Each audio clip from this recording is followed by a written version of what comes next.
tidak sempurna. Jadi manusia punya pengetahuan tentang yang materi yang terlihat dengan yang rohani itu berat sebelah dan tidak sempurna. Oleh sebab itu banyak orang tidak mampu mengharmoniskan pandangan ilmu pengetahuan mereka dengan pernyataan-pernyataan Alkitab. Banyak orang menerima hanya teori-teori dan spekulasi-spekulasi sebagai fakta ilmiah dan mereka pikir bahwa firman Allah harus diuji oleh pengajaran dari apa yang disebut pengetahuan. Apa maksud dari yang saya baca tadi? Kurang lebih seperti ini, saudara. Mungkin di dunia kita, dunia timur di Indonesia, seseorang masyarakat melihat Alkitab itu sebagai masyarakat umum ya, melihat Alkitab itu sebagai oh Alkitab itu bukunya orang Kristen, begitu. Oke. Sebagian orang melihat begitu eh, di budaya kita. Tapi kalau saudara pergi ke budaya Barat, mungkin Eropa, Amerika, Australia, yang punya Western culture begitu, mereka melihat Alkitab itu bukan sebagai, oh ini bukunya orang Kristen, bukan. Mereka melihat Alkitab itu sebagai, oh ini buku tentang sejarah Israel dan sebagainya. Mereka nggak asosiasikan sama sekali dengan agama. Jadi menganggap bahwa buku itu adalah buku-buku biasa, sama seperti buku yang tergantung di Gramedia. Oh ini ada buku sejarah tulisan si A, si B, si C, si D, si D. Alkitab salah satunya. Jadi nothing special, tidak ada yang spesial untuk itu. Dan bahkan di sini dikatakan banyak orang menerima hanya teori dan spekulasi sebagai fakta ilmiah dan Alkitab itu harus diuji dari apa yang disebut pengetahuan. Jadi firman Tuhan yang diuji. Kalau tidak bisa dijelaskan, oleh sebab mereka tidak dapat menerangkan hal ini dengan hukum alamiah, Alkitab itu nggak bisa dijelaskan secara ilmiah, kata mereka, maka sejarah Alkitab dianggap sebagai yang tidak dapat dipercaya atau tidak memadai.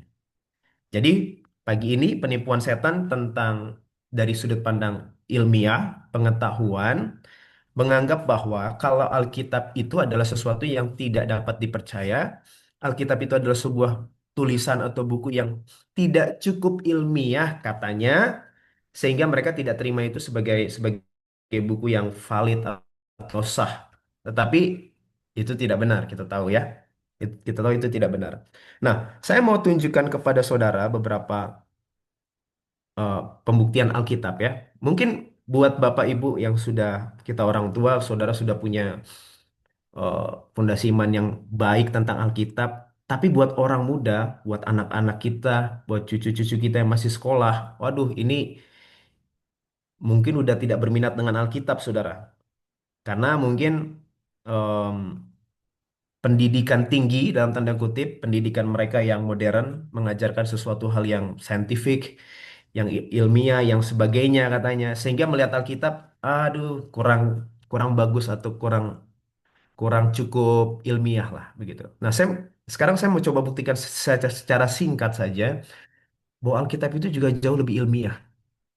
Sebagai contoh, nubuatan tentang Mesias itu ada ratusan, kurang lebih 300 sama yang kecil-kecil. Tapi ada 8 yang utama, contoh waktu kelahirannya dikasih tahu. Dia lahir dari perawan, lahirnya di kota Bethlehem. Disebut pula Bethlehemnya Bethlehem Efrata, karena ada dua kota yang namanya Bethlehem di situ. Nanti dia dijual 30 keping perak, dibenci tanpa sebab, disalib bersama penjahat. Tulangnya tidak akan patah dan dia akan dikuburkan bersama orang kaya. 8 nubuat utama ini dihitung oleh seorang profesor matematika di Amerika sana, namanya Peter Stoner, namanya ini dia ya. Nah, ini orangnya dalam bukunya Science Speak dari Peter Stoner dan dia jelaskan demikian. Dia mau cari probabilitas kemungkinan bahwa Yesus Kristus dari Nazaret itu menggenapi 8 ini dan yang 300 lainnya. Jadi dia hitung pakai statistik, pakai angka, begitu ya. Jadi ini ilmiah sekali sebetulnya. Kalau kita kan percaya dari Alkitab, Yesus itu anak Allah, Mesias, karena disebut demikian. Yohanes Pembaptis sebut, oh ini anak domba Allah. Tapi dia mau coba, Peter Stoner mau coba menantang, men-challenge dunia, bahwa Alkitab itu juga rasional. Iman itu tidak buta. Tuhan kasih banyak bukti. Bukan karena saudara dikasih tahu Yesus anak Allah, saudara percaya tiba-tiba begitu saja. Besok kalau ada lagi pembicara kasih tahu yang lain bahwa, oh enggak, salah, maaf. Yang anak Allah itu. Apa kita akan percaya saja? Semua iman yang kita miliki dikasih bukti. Buktinya di dalam Alkitab itu sendiri. Nah, dari 8 ini dia kasih kesimpulannya secara demikian. Kemungkinan 8 nubuat ini terjadi secara kebetulan belaka dalam diri seseorang, kemungkinannya adalah seperti satu di dalam 10 pangkat 17. Kita nggak tahu. Maksudnya 1 pangkat 10 17 itu kita nggak kebayang. Tidak masuk imajinasi kita seperti apa itu. Yesus Kristus menggenapi seluruh nubuat di perjanjian lama sebagai Mesias 1 banding 10 pangkat 17. Dia kasih gambaran, dia kasih ilustrasi. Itu seperti menutupi seluruh Texas. Karena eh, mungkin Texas kita tidak kebayang seperti apa luasnya, state Texas yang di Amerika. Saya cari luas Texas, lalu saya cari yang mirip-mirip dengan yang di Indonesia. Ternyata luas Texas itu kurang lebih semeluas Pulau Kalimantan, dikurangi Pulau Borneo itu dikurangi Malaysia dan Brunei. Jadi betul-betul Kalimantannya Indonesia saja ya, begitu. Seperti menutupi Pulau Kalimantan dengan koin setinggi 60 cm. Jadi satu Pulau Kalimantan itu dipenuhi koin dengan tingginya 60 cm dan berharap seorang buta berjalan melintasi negeri. Orang buta atau ditutup matanya melintasi keliling dia satu Pulau Kalimantan dan pada percobaan yang pertamanya menemukan koin yang sudah ditandai. Jadi dari sekian banyak koin itu ada satu yang sudah dikasih tanda. Seperti apa kemungkinan Yesus Kristus itu memenuhi semua nubuatan? Kata Peter Stoner, seorang profesor fisikawan dan matematika di Amerika Serikat, dia katakan seperti menutupi seluruh Texas, seluruh Kalimantan dengan koin setinggi 60 cm dan ada seorang yang buta atau diikat matanya, ditutup matanya dan waktu dia jalan percobaan pertama dia ambil koin, dia pilih secara acak dan dia dapat koin yang ditandai. Itulah probabilitas kemungkinan seorang Yesus Kristus menggenapi seluruh itu. Artinya dia sendiri bilang, setiap orang yang menolak Kristus sebagai anak Allah berarti menolak sebuah fakta yang terbukti lebih mutlak daripada fakta-fakta lainnya di dunia ini. Ini fakta, saudara. Jadi Alkitab itu sangat sains. Beberapa menit ke depan saya mau tunjukkan lagi beberapa ayat yang menunjukkan bahwa Alkitab itu memberikan memberikan eh, insight ilmu pengetahuan jauh lebih hebat sebelum pengetahuan itu sendiri. Karena sains itu bertumbuh, berkembang. Oke, Imamat ini ditulis oleh Musa. Kalau dari zaman kita dihitung mungkin sekitar em, 3.500 tahun lalu. Dia katakan begini, karena nyawa makhluk ada di dalam darahnya. Sederhana begitu. Itu sebabnya kalau saudara sakit ke rumah sakit, saudara akan dilakukan tes darah, diambil sampel darahnya untuk melihat karena di dalam darah itulah seluruh informasi tubuh kita itu ada. Tapi itu tidak terjadi sebelum, saya buka catatan aja dulu ya. Di 120 tahun lalu, kalau saudara tahu George Washington, Presiden Amerika Serikat, dia meninggal. Dia punya penyakit misterius yang pada saat itu medis nggak ngerti. Sehingga yang dilakukan, yang disarankan dokter adalah karena nggak tahu sakitnya apa, jadi mereka punya konsep darah kotor, dibuanglah, diambillah darahnya ini. Namanya bloodletting. 40% darah dari George Washington ini dikeluarkan. Sehingga akhirnya ya mati. Tapi Alkitab bilang 3.500 tahun lalu bahwa nyawa makhluk ada dalam darahnya. Kalau mau orang makhluk itu mati, nyawanya hilang, darahnya dikeluarkan diambil. Oke, itu Musa tulis. Berikutnya, Imamat juga. Kalau ada orang yang sudah, ini tentang konsep sanitasi kebersihannya, harus ditahirkan, dicuci pakaian, membasuh tubuhnya dengan air mengalir, maka ia menjadi tahir. Dibasuhnya dengan air mengalir, saudara. Karena sebelum ini, sampai tahun 1800-an, para medis itu masih mencuci tangan itu di baskom, yang airnya tidak mengalir. Sehingga waktu dia cuci tangan di baskom, ya bakterinya di situ, dia cuci tangan di situ bersih, tapi berkotor juga lagi. Dan waktu itu ada fenomena di mana angka kematian bayi yang baru lahir itu tinggi sekali. Kenapa? Karena ketika dokter satu selesai dengan perempuan yang melahirkan si A, perempuan A, dia cuci tangan di baskom, dia pergi lagi ke perempuan yang B mau lahirin, begitu seterusnya sampai akhirnya bakteri, virus dan lainnya menyebar kepada seluruh bayi dan ibunya, akhirnya banyak yang mati. Tidak sampai di tahun 1900-an awal, ada namanya Dokter Ignas, kasih tahu, oh harus cuci tangannya dengan air mengalir. Tapi itu sudah dikasih tahu Musa 3.500 tahun lalu. Berikutnya, iya kalau ada orang yang kena penyakit, dia tetap najis, khususnya penyakit menular, ia harus tinggal terasing di luar perkemahan. Kita baru-baru lakukan ini, saudara. Namanya karantina. Tapi Musa sudah tuliskan itu. Tuhan sudah kasih pengetahuan ini kepada bangsa Israel dahulu. Kalau ada orang sakit sejenis kusta dan sebagainya, taruh di luar perkemahan. Ya kita baru-baru aja, begitu ya. Lalu Ayub, Allah membentangkan utara di atas dan menggantungkan bumi pada kehampaan. Bumi itu tidak digantung kemana-mana. Tapi dulu manusia percaya bahwa bumi kita ini dibawa keliling oleh makhluk raksasa, keliling alam semesta, entah itu kura-kura kah atau bentuknya apa. Tapi tidak, sejak zaman Ayub sudah dikasih tahu. Yesaya, bulatan bumi. Bumi itu bulat. Dan itu juga baru diketahui waktu Columbus, pelayar dari Spanyol yang namanya terkenal itu dia mau cari India, tapi dia nemu benua Amerika dulu, lalu dia nyebrang lagi. Oh ternyata buminya bulat ya.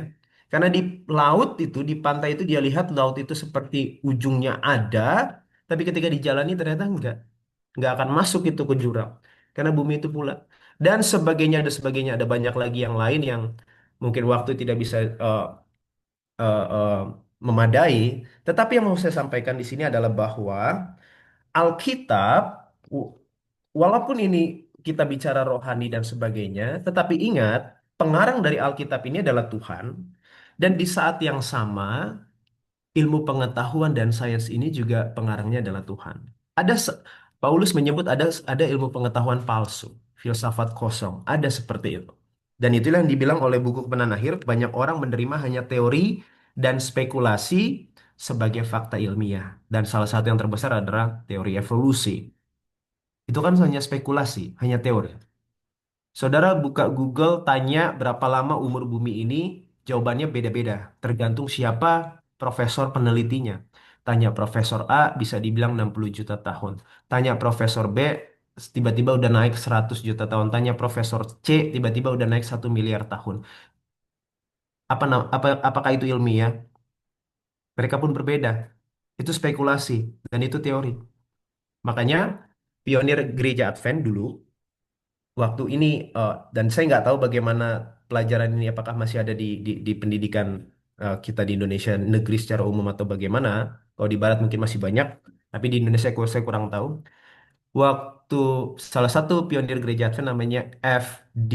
Nicole, dia debat publik dengan profesor pendukung teori evolusi. Dan pada bagian akhirnya, si F.D. Nicole ini bilang begini, saudara.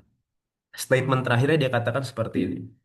Para pembela teori evolusi mengambil hipotesanya Darwin tentang teori evolusi itu sebagai perkara iman, bukan studi ilmiah yang terbukti. Jadi dia mau bilang, kamu yang mengatakan bahwa teori evolusi itu benar, kamu sebenarnya bukan ngomongin ilmiah, kamu juga butuh iman untuk percaya itu.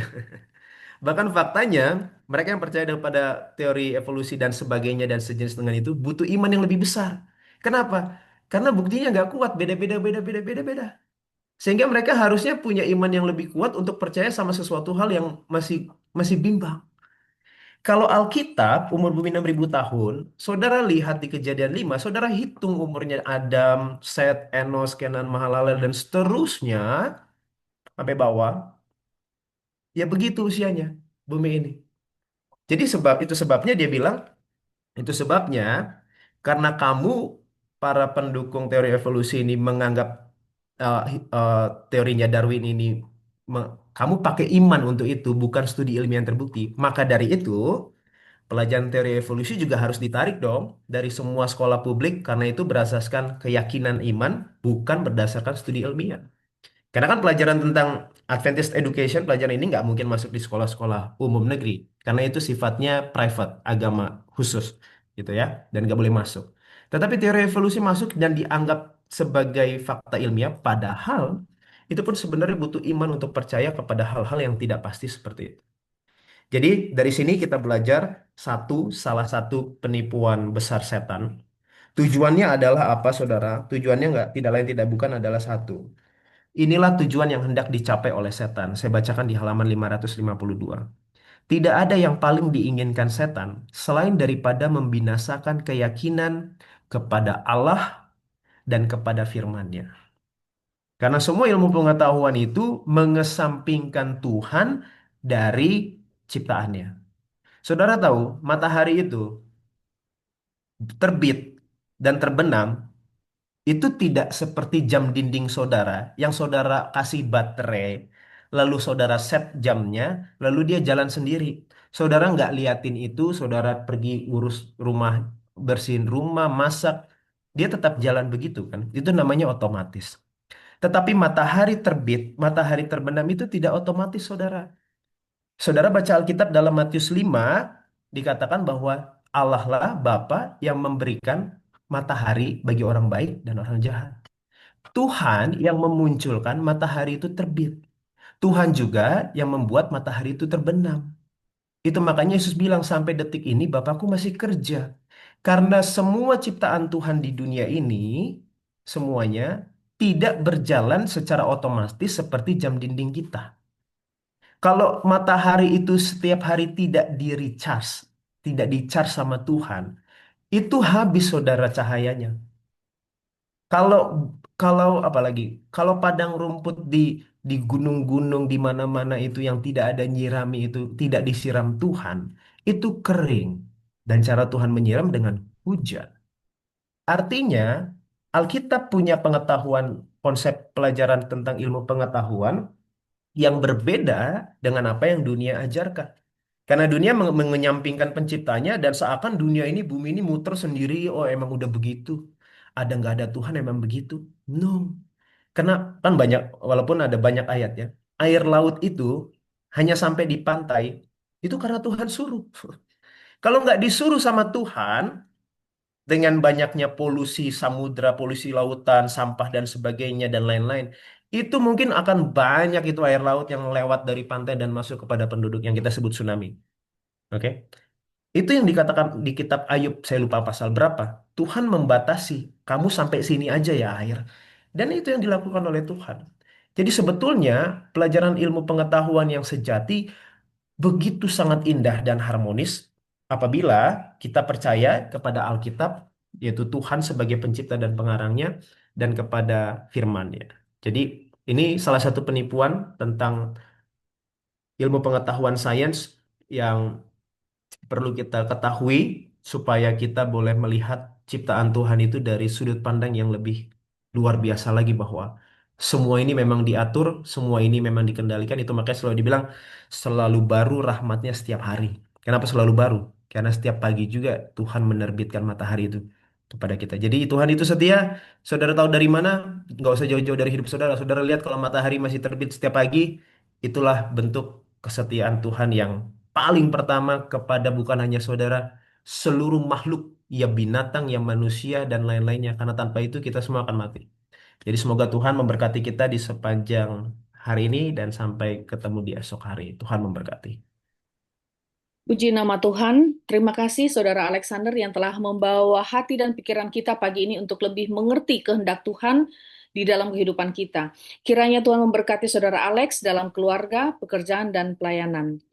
Terima kasih juga untuk sahabat doa yang telah hadir dan belajar bersama pagi ini. Ada 26 partisipan pagi ini dan semoga besok akan lebih banyak lagi yang bergabung. Untuk itu mari kita terus mengundang sahabat dan keluarga kita untuk bergabung di besok hari, di hari ketiga, karena tentunya pelajaran akan menjadi lebih menarik lagi. Sebelum kita serahkan ke tim All Nation, mari kita berdoa. Allah kekal di surga, terima kasih untuk berkat Tuhan yang telah menjadi bagian kami pagi ini. Baik melalui renungan pagi, doa bersama, dan juga pelajaran penting yang telah kami terima di hari kedua ini. Berkati Saudara Alexander dengan hikmat dari surga, menjadi alat Tuhan untuk mengabarkan kebenaran firman Tuhan. Dan biarlah Tuhan menolong kami semua untuk berjaga, bersiap, dan Tuhan bantu kami untuk menjaga iman kami tetap setia hingga hari Maranatha. Sertai aktivitas kami sepanjang hari ini ya Tuhan, dalam segala usaha, mata pencarian, profesi apapun yang kami kerjakan. Tuhan akan berkati dan biarlah hari ini Tuhan mampukan kami untuk menghidupkan firman Tuhan di dalam kehidupan kami. Sertai juga tim All Nation yang akan melanjutkan sesi berikutnya dan biarlah penyertaan Tuhan yang sama akan menjadi bagian mereka. Inilah doa dan permohonan kami Tuhan, di dalam nama Yesus kami berdoa. Amin. Terima kasih sahabat doa, terima kasih Saudara Alexander.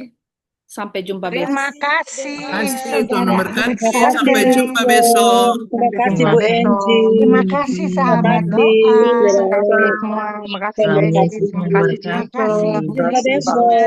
Terima kasih Bu Kasih Enci, sahabat terima doa. kasih.